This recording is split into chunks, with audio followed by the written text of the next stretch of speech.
അങ്ങനെ നമ്മുടെ അനുശ്രീയുടെ വിഷമമൊക്കെ മാറ്റിയിട്ട് എല്ലാവരും വീട്ടിലേക്ക് വരുന്ന സമയത്ത് നമ്മുടെ ദേവി ഇങ്ങനെ ഇരുന്ന് കടയിലത്തെ പൈസ മുഴുവൻ എണ്ണിക്കൊണ്ടിരിക്കുന്നുണ്ട്. ആനന്ദാണെങ്കിൽ നോക്കിക്കൊണ്ടിരിക്കുന്നുണ്ട് എന്തെങ്കിലും പൈസയ്ക്ക് പിഴവ് വരുന്നുണ്ടോ, എന്തെങ്കിലും കണക്ക് തെറ്റുണ്ടോ എന്നിങ്ങനെ നോക്കിക്കൊണ്ടിരിക്കുന്നുണ്ട്.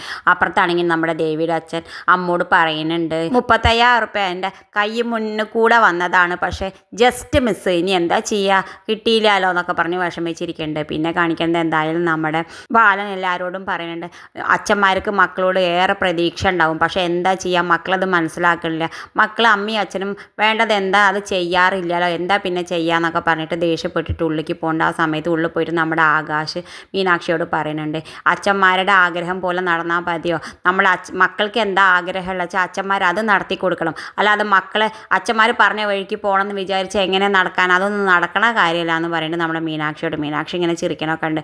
എന്തായാലും മീനാക്ഷിയോട് പറഞ്ഞു, ഇനി വാ നേരം വൈകിയില്ലേ, നമുക്ക് രണ്ടാൾക്കും കടന്നുറങ്ങാൻ വായോ, നല്ല തണുപ്പാണെന്ന് പറഞ്ഞിട്ട് രണ്ടാളും കൂടി കടന്നുറങ്ങാൻ പോകേണ്ടത് കാണിച്ചും കൊണ്ടാണ് ഇന്നത്തെ പ്രൊമോ അവസാനിക്കേണ്ടത്. ഇതുപോലുള്ള പ്രൊമോ വിശേഷങ്ങൾ നിങ്ങളുടെ മുന്നിൽ എളുപ്പത്തിൽ എത്താൻ ഈ ചാനൽ ഒന്ന് സബ്സ്ക്രൈബ് ചെയ്യാൻ മറക്കരുത്.